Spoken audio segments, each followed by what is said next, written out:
On Wednesday, August 6, 2026, Venus, the goddess of harmony and connection, pleasure, balance, love, romance, and artistic expression, moves into her masculine temple of Libra, where she will stay until September 10th when she enters Scorpio, the sign of her detriment, where she is fairly uncomfortable, before she then begins her retrograde motion on October 3rd, and that will bring her back into Libra on October 25th. All this is important to know ahead of time because it means extra time for Venus in Libra, and it reflects a journey that she's going on around relationships and deep soul transformative connections with others, and the deep kind of psychological transformation that happens when we are in intimate partnership with others and when we dare to engage in the vulnerable act of loving and being loved, especially when it comes to revealing the truth of our heart and finding out where we have been perhaps deceiving ourselves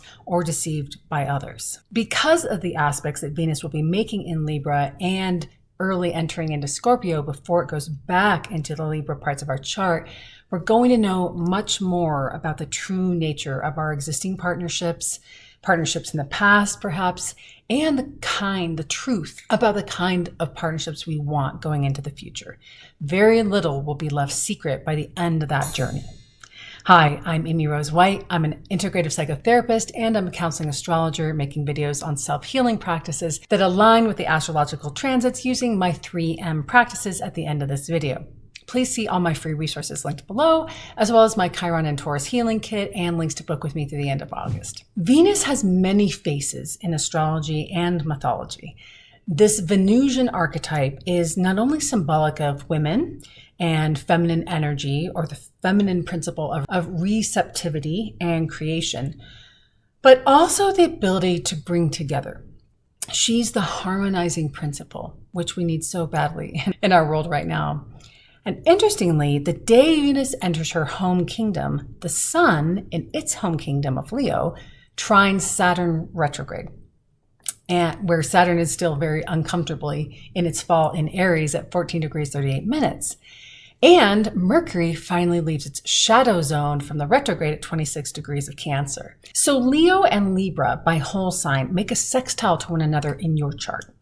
And what this shows us is that Venus's entry back onto her throne, so to speak, in Libra gives us extra support to shine brightly in the world and initiate, because Mercury, now finally out of retrograde shadow, endeavors related to our solar identities, our life purpose, the ambitions and motivations that we came to enact in this lifetime.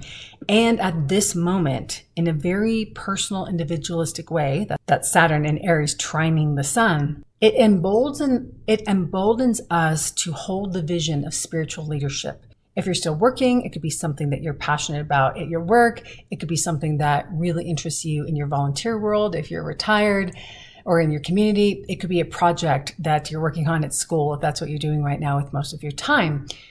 So the sun in Leo trining that Saturn in Aries together with Venus in a place of great dignity and strength for her is really a bit of a sigh of relief and a well-needed and deserved moment of optimism, faith, and belief in ourselves, and the drive to keep going while we enter this really interesting reflective period around relationships where the deepest truths and what is not true for us and in our dynamics will be revealed. And one of the most potent aspects that occurs after that initial entry into Libra for Venus that will illuminate the power we now have to build harmonious relationships with others and express ourselves artistically without engaging in self-betrayal, lying to self, or self-abandonment, is the trine it shall make to Pluto on August 10th at 3 degrees and 57 minutes of Aquarius.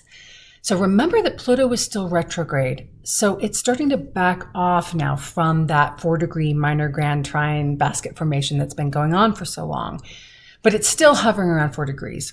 And on that same day, Venus opposes Neptune in Aries, which means that we really have to temper our interest in bringing passion and intensity and desire to relationships. That's Venus trine Pluto. It's also that's one symbol of a power couple in astrology. We have to temper that, and because it could be occurring right now, but we have to temper it with the ability to perhaps get lost in fantasy or projecting an image of someone onto a person that is not necessarily the reality, because Neptune will distort and make things fuzzy. It might be tempting to ignore red flags or see someone in a false light that later becomes clearer. That is possible. But the trine to Pluto, to me, suggests that all the experiences that we've had, the heartbreaks, the painful losses, the betrayals, perhaps where we've been fooled or fooled ourselves, actually leads us now, as these transits unfold, to see more clearly in that opposition with Neptune and Venus. And we're helped by the co-presence of Saturn there, which does kind of bring our feet back down to the ground, back on Earth. And it helps stabilize any of our mental compulsions, that's Pluto in the trine, towards fantasy and delusion that Neptune can represent, especially when it comes to love and really relationships of any kind, maybe even sisters, friends, female coworkers, where we've had a hard time seeing clearly. There might be a really important inner acknowledgement and acceptance of who the people in our lives really are, based on how they've been showing up, not on what they've been saying to us. And this brings us a release from needing to create a fantasy about them or needing them to be someone different than they actually have shown us they are or shown up to be in those relational dynamics.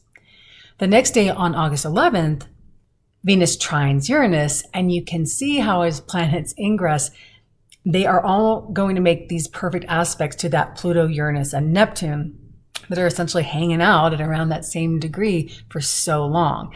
So every planet that's newly ingressing is interacting with that minor grand trine formation, which again is very rare. And it suggests that that outer planet party of power players that are Pluto, Neptune, and Uranus are, again, as I've said in many of my videos, all working, cosmically orchestrating a collaboration together to support the highest expression of the symbols of these gods and goddesses that the ancients believed the planets were and represented. We often hear this language of higher and lower octaves of expression, which I really like. And to me, again, this means that even in the opposition with those two trines, Venus gets to express herself much more authentically, much more courageously, and in a way that liberates her. That's the trine to Uranus in Gemini at 5 degrees and 19 minutes that sets her free. And when I say her, I mean the feminine energy body in all of us, free from the conditioning around fantasy and delusion, around power and control in relationships, and around the expectation that we conform to predetermined expectations in relationships. For example, of how women are supposed to behave in all of our relationships.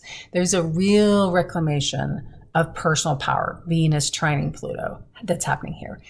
Where, I don't know if you've noticed this on social media, but millions of women, especially of a certain age, are really collectively saying no to the pedestalization of romantic love and to the inequity of mental and physical load in partnership, and saying no to mothering our partners, whether they're women, men, or somewhere in between, and to really taking a hard look at how, where, when, and if relationships are actually serving us in any meaningful way. Doesn't mean that they can't, but we have a different lens with that now. Especially now that women don't need physically men to survive. And I'm not too interested in getting that topic in this video, but rather I say it just to say that the astrology is really reflecting during this Venus transit, reflecting that collective moment where women are waking up to the lie that so many of us have been sold, that romantic love defines us and that it will save us, or it means that we've succeeded, or that it automatically brings fulfillment and nourishment into our lives. So often, actually, the opposite can be the case. It's also a moment where we can choose to finally create relationships on really different terms that might look different and are much more nourishing and fulfilling. It might look like not necessarily cohabitating or having two different residences, if that's financially possible for people, or having multiple partners. Venus trining Uranus can be a time where in a person's life where they experiment with polyamory, for example. But it's really about expressing ourselves creatively, experimenting, and being in relationship in unique, new, novel, and inventive, authentic ways that break us out of habitual patterns of relating, especially if those patterns have harmed us, that's Pluto, or deluded us, opposing Neptune, or kept us from our real, authentic expression in love, Uranus. Venus makes a quick sextile to Jupiter on August 17th, and then on the 21st, she'll oppose Saturn in Aries. Now that's where we will feel the pressure building in relationships, where love is hard work and something probably has to give here, where effort gets distinguished from hitting a brick wall over and over again, especially if we've been pretending that's not there and we've been lying to ourselves. We're going to hit our own brick wall and see the truth at that opposition. Saturn are doors that we have to walk along a long path to get to and walk through, but it can also represent that brick wall that's an impossible obstacle. And some relationships are probably going to come to a head at this time, where in the partnership and individually, we're just not able to move forward anymore, because regardless of what house it falls in your natal chart, Libra is still always about one-on-one relationships in that domain of your birth chart and being nourished by them, finding peace and harmony through relating, not an endless cycle of difficult conversations and tears and countless obstacles that come in the way, which many relationships can ultimately reveal themselves to be at this time. And that's not saying that relationships don't require a lot of effort and commitment. They certainly do. Healthy relationships do. But Venus needs, wants, and deserves ease in relating. And wherever that is not in our lives, we'll become that much more amplified, because the next day, the sun opposes the North Node. So here we're invited at the same time that Venus is opposing Saturn to reflect on where plugging into a story, a societal story, Aquarius, like for example, even the institution of marriage or a political party, is at odds with the sun in Leo, our individual personal knowing of oneself and what supports our core vitality. That's the sun. And then on the 8th of September, Venus will trine that North Node in Aquarius at 28 degrees and 53 minutes. And then Venus heads into Scorpio on the 10th of September. And pretty soon after, we'll make a square to Pluto, which will be another video. But again, that's where we come into lies being revealed territory and secrets coming to the surface, and even really dark things like sexual secrets and separate lives that people might be leading could be literally coming out of the closet at that time, which will add to what we're going to reflect on with around relationships and our place in them as Venus then goes into a long retrograde cycle in the fall. And so it's important to remember that her movement out of Libra is that she will be returning back and revisiting. So just recognizing now that we're going to meet up with a retrograde Venus in the fall can give us all an indicator now of where in our birth charts and at what degrees Venus will be making a review of everything we first experienced in August and into the early part of September and October, because she will station around November 13th at 22 degrees and 51 minutes before starting to head back towards Scorpio direct. So the Libra and Scorpio areas of our chart in general, but particularly that 22 to 29 degree of Libra and then all of Scorpio in your birth, where that falls in your birth chart, is going to be an area you want to keep an eye on. If you have any personal planets, points, or angles, if that's an angular house for you, meaning the first, the 4th, the 7th, or the 10th, there's a lot of renewed clarity, energy, and purpose unveiling itself in that area of our chart. And I believe that will bring a lot of growth, healing, and possibly new connections for many people, or a renewed relationship in existing ones. If your relationship happens to go through a crisis during this time, know that there is always a potential for a brand new relationship to come out of it, meaning that the old one with your partner dies. Say if a secret is revealed, for example, or someone says, I'm just not happy and I'm thinking about divorce, but I haven't been willing to talk to you. That can often set the stage. And obviously that's not going to happen for everyone, but conversations like that can set the stage to recreate something that's brand new in a relationship. More functional, healthy, passionate, and alive. So your meditation for this transit of Venus into Libra is, if I could dream the most spiritually and personally fulfilling relationship of my life, what would that look like? What would I bring to it? And what would I receive? And if you're not interested in partnership, what would that answer be if you're just thinking about the inner marriage you have with you and you? Your mirror work for the transit, tall spine, look into your left eye, take a few deep breaths, kind eyes only. You deserve a love that feels safe in your body, heart, and mind. And your mantra for the transit is, I have become the partner of my own dreams. Thank you so much for being here. Thank you so much for subscribing and liking and sharing. I read every single one of your comments. They are very meaningful to me. Thank you so much for the kindness that my viewers have recently showed me. I truly appreciate it. And thank you for every single one of the clients that I get to do astrology, coaching, and psychotherapy with by virtue of being on this channel.